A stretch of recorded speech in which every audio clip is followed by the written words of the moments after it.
రచన, quiz, debate పోటీలు, క్రీడా పోటీలు నిర్వహించాలని కోరుకుంటా ఉన్నాం.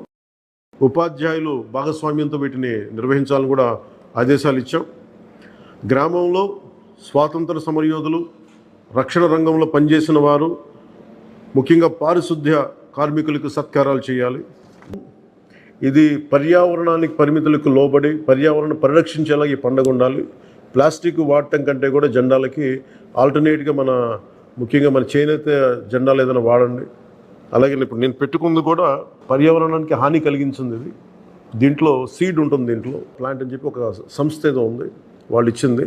మేము ఈ స్థాయిలో మీకు దొరికినంత దాంట్లో పర్యావరణాన్ని పరిరక్షించేలాగా ప్లాస్టిక్ మన జెండా పండుగ అని చెప్పి ప్లాస్టిక్ అంతా రోడ్ల మీద పడేస్తాం. అలా కాకుండా చాలా బాధ్యత అందరూ జరుపుకోవాలి అని తెలియజేసుకుంటూ సెలవు తీసుకున్నాను.